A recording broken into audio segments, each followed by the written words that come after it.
I think the important thing to remember is everything will compound over time. You've just got to turn up and stick to it, even when it doesn't feel like it's going to pay off.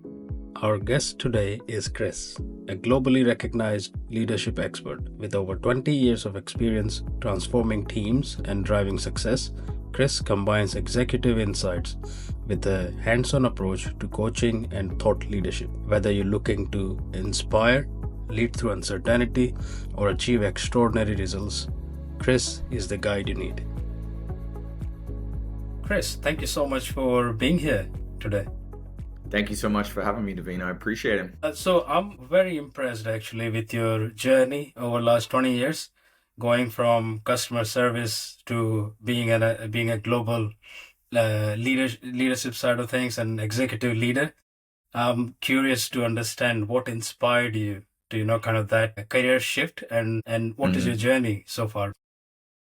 Yeah, well, to really talk about the journey, I guess we have to start from the start. I grew up in Australia, wanted to be a professional basketball player. Growing up in Australia in the 80s, basketball really wasn't a very popular sport, as you can imagine. It's cricket, Yeah. rugby league, swimming, and those type of things. But basketball I really gravitated towards, and I was obsessed with that game at a young age. And ultimately, I didn't make it per se. I played at a pretty high level, semi-pro for a couple of years. And when that hoop dreams didn't work out, I decided to do what most people do in Australia is to travel and live in the UK. At that point, I hadn't really traveled too much and moved to the UK with a friend with a backpack in 2005. And that was really the catalyst from there for a lot of growth. And I think anyone that's out there is listening to this, if you really want to push yourself and know a lot about what yourself and what you're capable of, go move away from home. Really push yourself, move to the other side of the country, do whatever. And you really put yourself in situations that you may not have been comfortable with before. And that's where that growth really happens. And I think that's where things really started to click a little bit for me after 2 glorious years in the UK. I came back to Australia a little bit trying to figure things out and where do I move to next. And I knew that I wanted to keep traveling because I'd passionate, explored throughout Europe at that point, and booked Mm. a one-way to Vancouver, British Columbia. At that point, it was voted one of the best cities to live in the world. And I shifted careers. I was previously working in real estate before I moved to the UK. Before I moved to the UK, then I started working in travel because I was passionate. That's why people move into travel, is because you enjoy doing it. And Yeah. fast forward to Vancouver, 2 years turned into 4 years, 4 years turned into 6 years. I ended up being sponsored, ended up moving into leadership roles. And I really used that mindset that I had when I was playing basketball was just to be really dedicated and really focused, and anything that I really wanted to put my mind into, really focus on personal development, personal growth, education, and that really put me into a great spot. And fast forward to 2017, I was relocated with the business I was working with to Toronto and bought a place here, met my partner here, became a Canadian citizen here.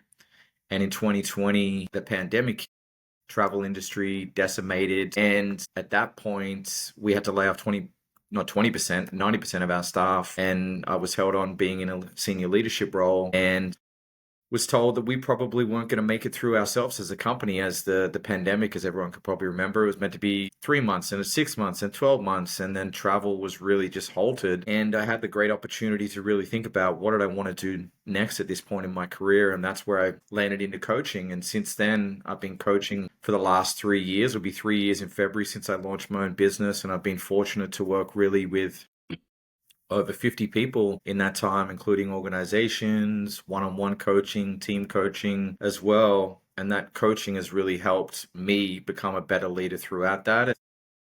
To kind of wrap it up, I think just to the last year, I've been working with the one organization for 18 years, and I decided to take on a different role outside of the organization and moved into the current role, which I have today, which is a Chief Operating Officer role at WorldGo, which has been an incredible journey when you think back to where I started many years ago. And to take it a step further, I wasn't really great at school at all because I was so Yeah. focused on becoming a basketball player. I didn't have the emotional intelligence or the maturity at that point to focus on school, but I just learned over time, discipline, focus, determination to get me where I am today.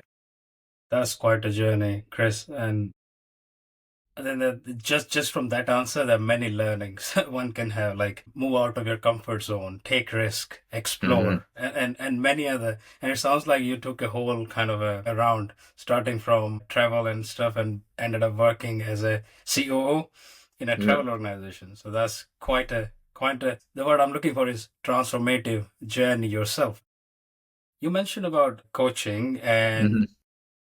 while I was doing research about you, and I read some of your previous interviews and the blogs and stuff, and Hmm. you talk about a coaching framework called Success, Yes. right? And that seems to be quite pivotal in the work you do or how you help Hmm. other Hmm. people excel in their leadership and other Yeah. aspects. So could you share a little bit more about Success, please?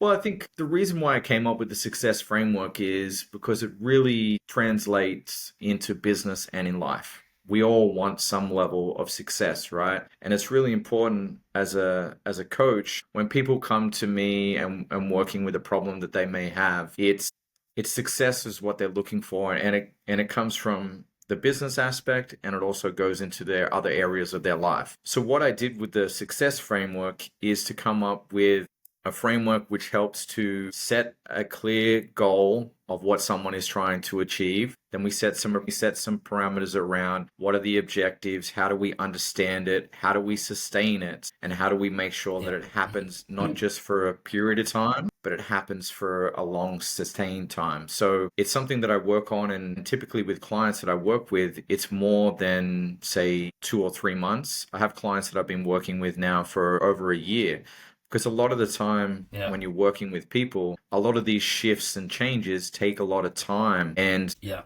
some people that you work with expect things to happen just overnight. Nothing happens overnight. You've got to put in the work. And the framework that I work with people is really about that, moving people forward, celebrating the milestones, making sure that they're aware of where they need to be, where they've come, Yeah. celebrate those wins, celebrate those successes, and make sure that it's sustainable success. Mhm. Yeah. So many follow-up questions, by the way. I want to touch on a couple of things. The first one is success overnight.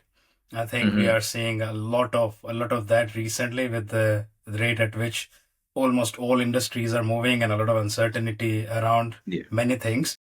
Yes. What advice would you give to someone who looks at someone's success, which may Hmm. appear overnight, Yeah. but the iceberg analogy. So there's a bigger Yes. iceberg Yeah. under the surface. So what advice would you give to people who are kind of looking for the short-term quick gains, which is not something you should expect, right? I've got a great example, which is something that I've been through Yeah. myself. At the start of this year, 2024, I set a goal that I wanted to invest in my personal brand. I wanted to post on LinkedIn 4 to 5 times a week, and I knew with that would come visibility, recognition, influence, and those type of things. And Mhm. I was committed to it. Committed to it. I was posting on LinkedIn at the start of this year. My content wasn't great. You can see it. It's still out there at the start of this Yeah. year. And for 4 months, I kid you not, Naveen, I was getting zero traction. I was sharing my impressions, and it was up until May was when I was probably getting 2 or 3 thousand impressions per post. And I thought about quitting many, many times. Many times. And finally, I had my post in May, How to Lead with Kindness, and it all just clicked. It was a viral post, had thousands of reposts, and it just reminded me why I was doing it. And I think the important thing to remember is everything will compound over time. You've just got to turn up and stick to it, even when it doesn't feel like it's going to pay off, Yeah. because it will over time. And no better example of what I went through this year. I was so close many times to really giving up. And I'm so glad that I didn't, because now where I've been able to grow my own personal brand, I've had speaking opportunities, coaching opportunities, collaboration opportunities. It's now paying off tenfold. I am personally glad that you didn't give up, because otherwise the chances of us talking would have been quite slim. Exactly. Exactly. We wouldn't be here today if I stopped posting in May, and all the amazing connections that I've met and all the amazing people. LinkedIn is an amazing platform. When it comes to that, I feel everyone really here is to support each other and to help each other win, which I think is a beautiful thing.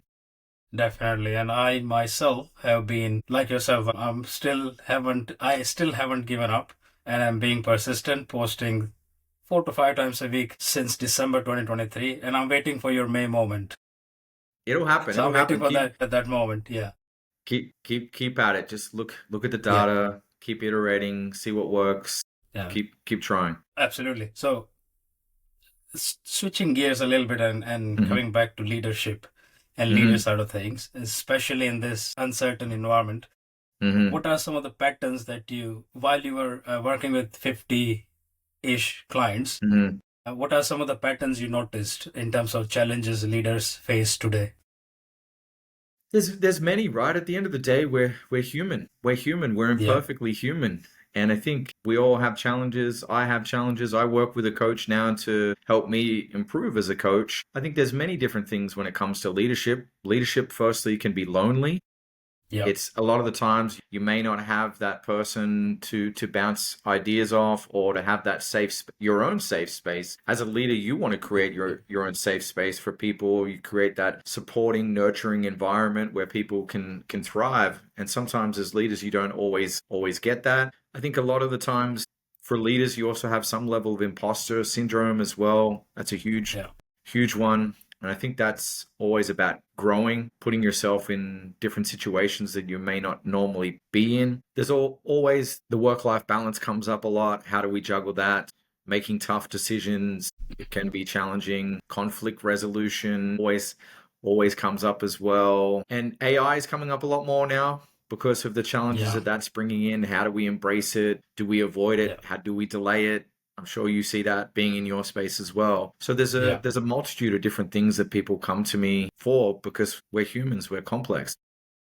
Yeah. Yeah. And uh, some of these lessons are a lot of things are common sense. This phrase, common sense is not that common, right? Exactly, So I right? think, Exactly.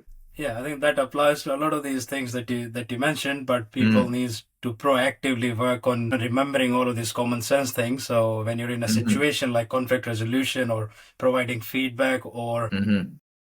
showing empathy, sympathy, and all those kind of things, you Yeah. remember all these things. So, okay. Um, let's talk about some of these lessons and challenges then. Hmm. From the point of view of professional and individual transformation. So, Hmm. during research, I came across a lot of testimonials about your executive and leadership coaching. Mm. So, I Hmm. want to know, like, how do you balance when you're coaching someone? How do you balance their professional and personal transformation, and how to keep them separate?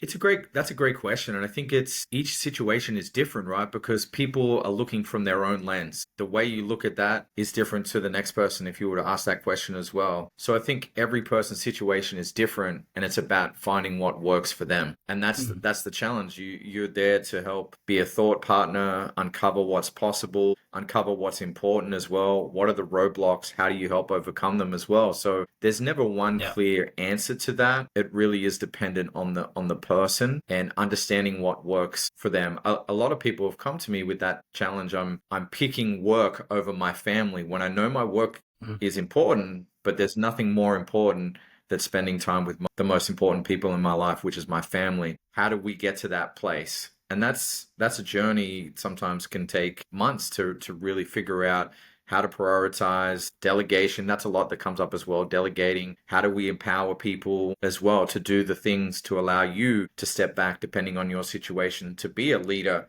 You may not be a leader in terms of your role, but you need to be a leader in your life at home. Yeah, there are many levels of leadership, I Yeah. guess. Uh, Yeah. okay. And also learning from challenges is the key as well, right? Hmm. So for personal, professional side of things, there will always be some challenges, especially in the volatile environment that we're in. Learning from challenges is key, but thriving also requires the right leadership strategy. Hmm. I want to touch upon some of the shift to empowering leaders that Hmm. you kind of talked about during some of your previous interviews and your blog Hmm. post. And leadership empowerment is a buzzword these days. Yes, I'm sure yes, yes. a lot of people are talking about it, but I would love to hear, like, how do you define it, the leadership Hmm. empowerment, Yes. and what are some of the strategies do you believe that Hmm. can make it effective? It's a great question. Leadership empowerment is making people better. is what it comes down to, is allowing people to be better by giving them autonomy to do the things that they are capable of. And I think it Yeah. comes down to in a lot of ways, you want people to believe in you. And that's the beautiful thing Mm. about leadership. If when you give people the value of your trust and your direction when it comes to empowerment, then they'll give Yeah. you everything that they can offer. And I think when you think about the different strategies when it comes to empowerment, to give the people the opportunity, the environment to make mistakes, to fail, and support them in that Yeah. environment and say, that's okay. Failure is good. Failure is a roadmap. It's not a final destination. So allowing people to have that space is really key. And I think it's really important for people to ensure that they have your full support throughout that, and their Yeah. trust is earned, not given. And I think that is such a Right.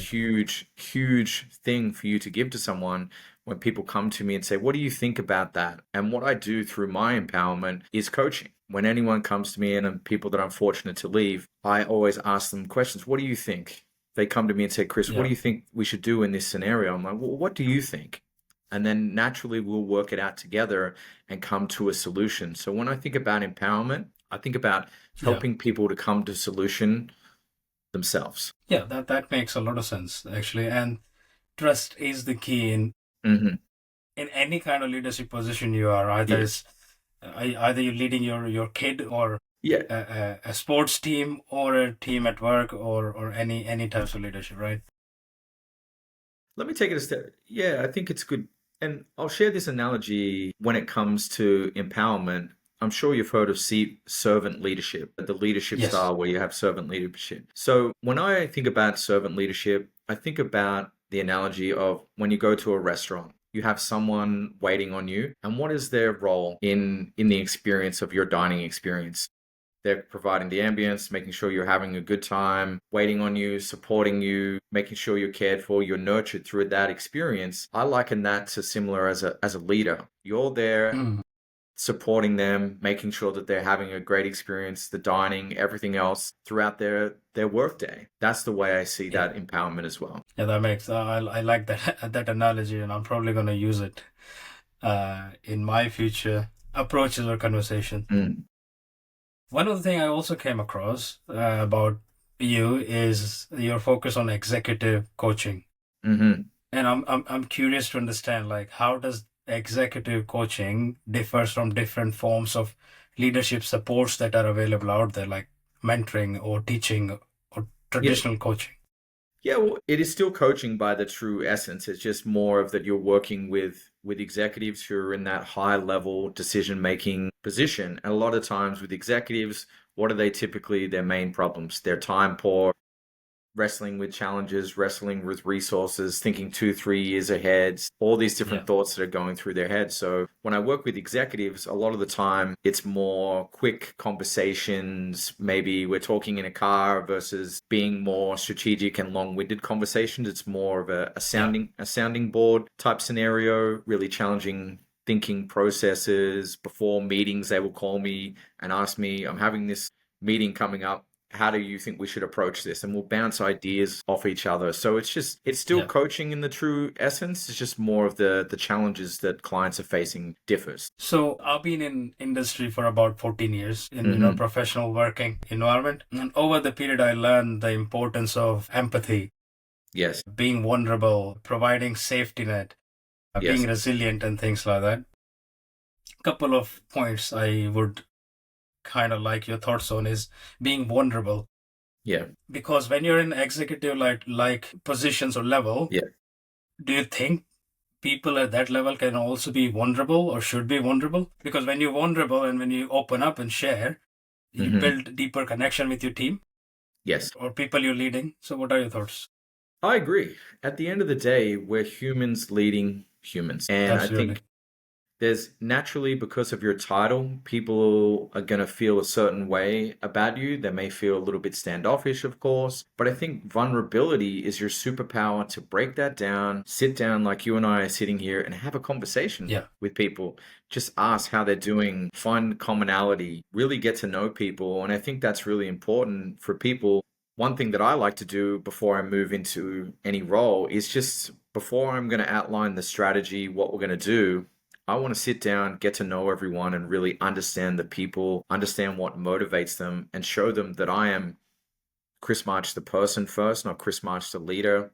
This is what I Yeah. feel strongly about. I care for you. Tell me why you come into work every day. Tell me about your family. Tell me about your personal life. What motivates Yeah. you, and how do you see your contribution to the bigger picture of what we're doing here? I wish more and more leader did that, Chris, honestly, because I personally would have benefited if some of the leaders I worked with have done that, so that they would have been more empathetic about certain situations, not just with me, but other Yeah. people in their organization and I get it as well because you're coming yeah. into a role where you don't want to show that side. You don't want to get attached to people as well. You want to set a clear boundary, but I think you can do both. I think there is a balance, and I think people are forgetting that you're still a human and there's a connection there between people. You can still lead and roll out different strategies and make tough decisions, but do it with the right strategy and do it with empathy, most importantly.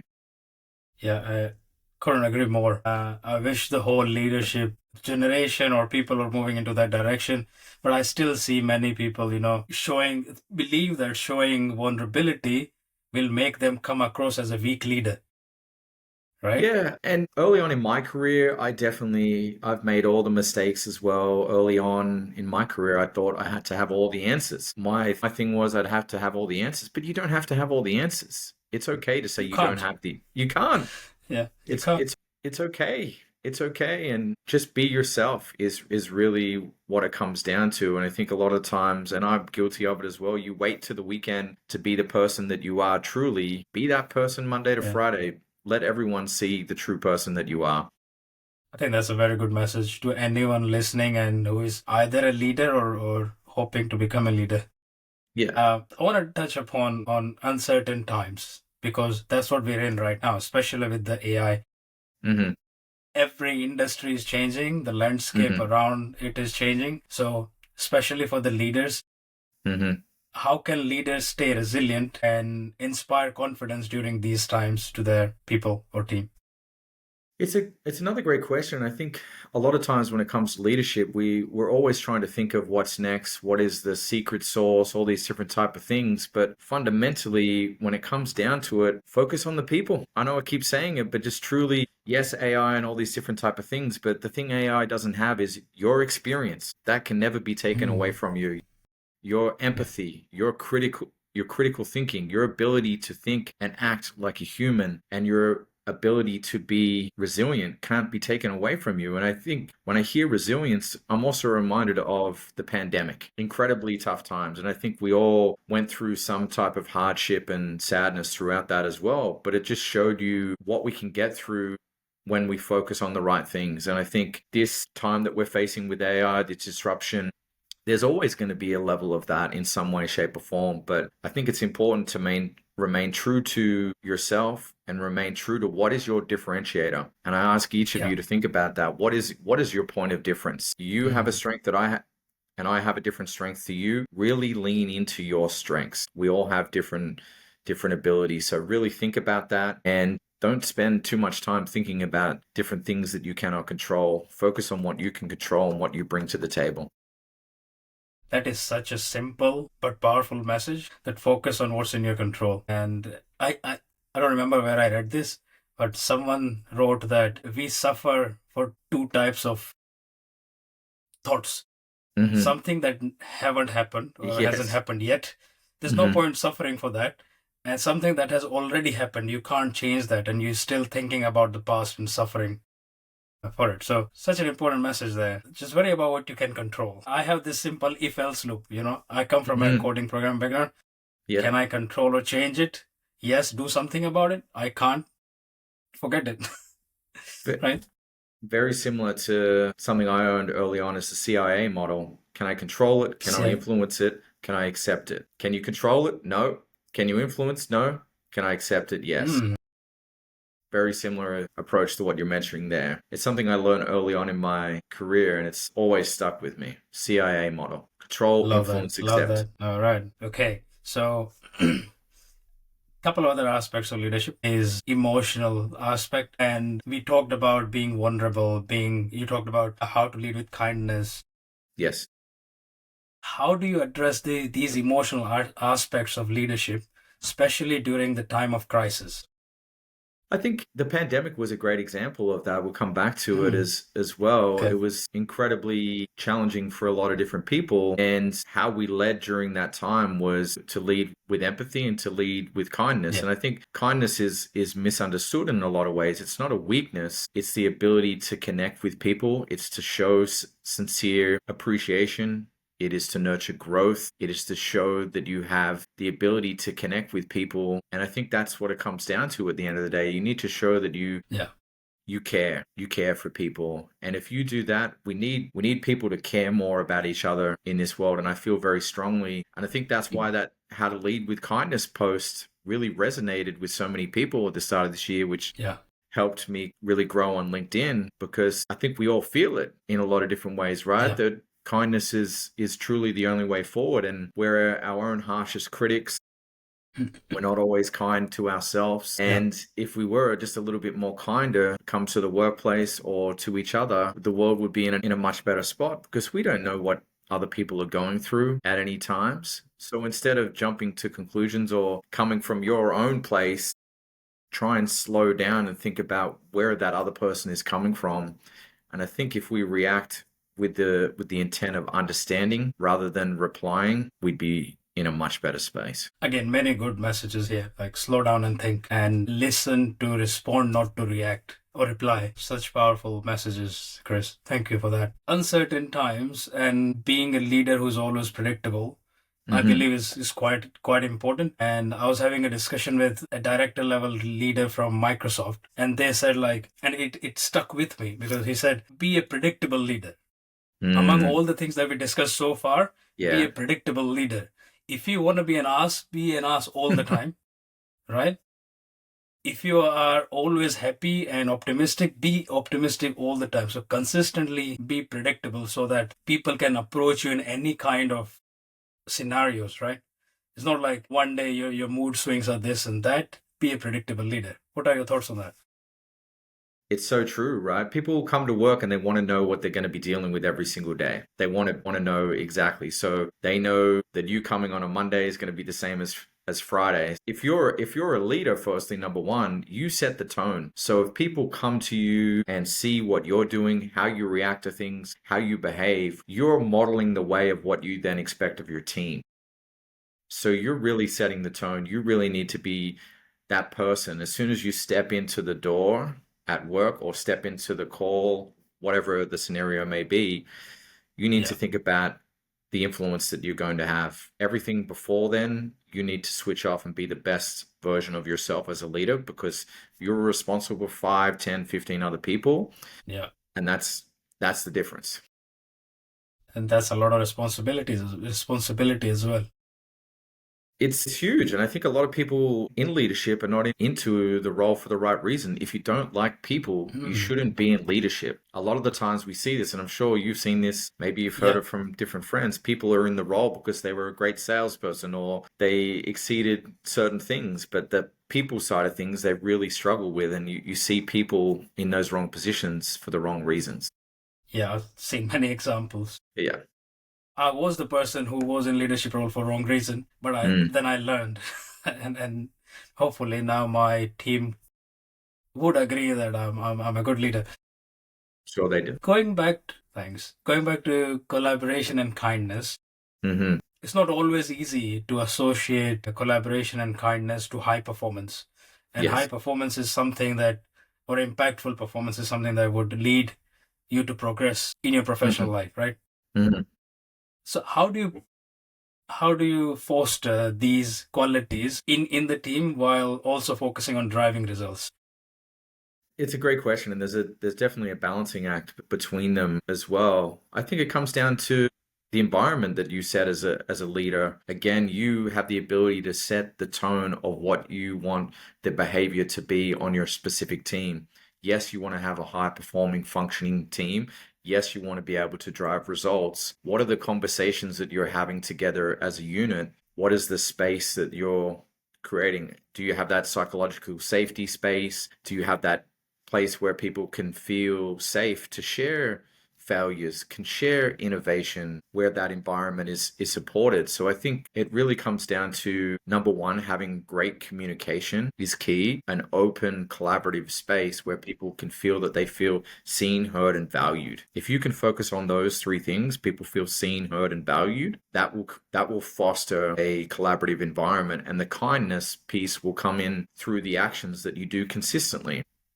What you do consistently will then be seen and then will have a multiplying effect on your team. If you see, for example, let's use an example, someone comes to you and fails on a project and you don't belittle them, you don't say you're not disappointed, you just have an open conversation around, okay, tell me why you didn't. We'll work this out together and really come from an empathetic, collaborative, kindness space to work that out together. How do you think that person's going to walk away from that conversation versus the other scenario where you go off at them, let's say, and they don't feel good about themselves? It's that effect that you allow yourself to have in that situation, which will then compound throughout the entire team or the organization. It just really comes down to how you communicate and how you collaborate that environment between everyone.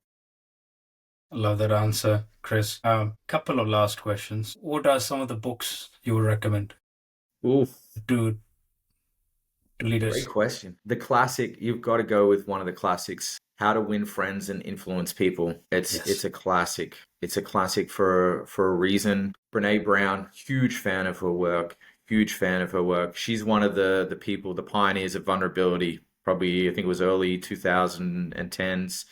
Dare to Lead, where she talks about vulnerability being a superpower. Huge fan of her work and her book. Definitely recommend checking that out. And for anyone who's trying to be more coach-like as a leader, I think it's really powerful. Michael Bungray Stainer has a book, really great book. It has 7 questions to help drive conversations for you to be more coach-like as a leader. It is called The Coaching Habits. Okay. So I'll give you those 3. There's many more. There's an extremely long list, but I'll give you those 3. Those are 3 fantastic books. Yeah, that's perfect. I haven't read Coaching Habits, so it's going on my reading list. Absolutely. I think you'll enjoy it. Nice, easy read. What is the last one piece of advice that you would give to leaders who are listening today? It's something that I've been thinking a lot about recently, and it was a tip that I shared with someone who asked me how to become a better leader every day. And I said, if you went into the mindset of what can I do to earn my leadership today? If you have that, if you ask yourself that question every single day, what can I do to earn my leadership today? And then at the end of the day, and at the end of the day, reflect on that and say, what did I do to earn that? So think about it at the start of the day, and then at the end of the day, reflect on that. Even take it a bit further and write that down. And if you take that mindset into every day, or do that for a couple of months, that will be naturally ingrained into you. And I can almost guarantee you will be a better leader because of that in a couple of months. I like that exercise. I think I'm gonna do it myself as well. And probably I'll share with you how it went. And I know I said this is the last question, but I thought of one more. Not a problem. I remember reading in one of your interview that was shared as a post. You mentioned fail forward. Yes. What do you mean by that? It's something that's always stuck with me really early on. I can't remember who said it to me. It was a great bit of advice, and it's stuck with me. It's one of those things that you remember, like the CIA model: fail forward, fail often. It reminds you that failure is part of the process. Yes, failure is sometimes frowned upon, or it can feel disappointing, but I think about all my biggest failures. There's been so many incredible lessons in there. And I think that for anyone that's listening to this or has failed recently or is going through a challenging time, instead of thinking about, is this the end? Think about what can you learn from this to move yourself forward? Because everything is about moving forward. Don't stop moving. Keep moving forward. Again, I really love that. And it's good that I remembered to ask you. Okay, one last thing, and promise this is the last one. Is if someone wants to reach out to you, how they can reach out to you? The best place to get me is on LinkedIn. That's how you and I connected. I post content 3 to 4 times a week on there, talking about leadership and also personal growth and stories that I've had through my many years of leadership and also traveling. So feel free to follow me there. I also have a newsletter called The Leading Edge where I share weekly tips around helping people become better leaders. So you can subscribe through my LinkedIn page, or feel free, lastly, to drop me a DM. My DMs are always open on LinkedIn. Love to hear what you're up to and anything that I can help you with moving forward. Fantastic. And I will include all of these links in the description. So, Chris, this has been such an insightful discussion. Thank you so much for being on the podcast. Thank you so much for having me.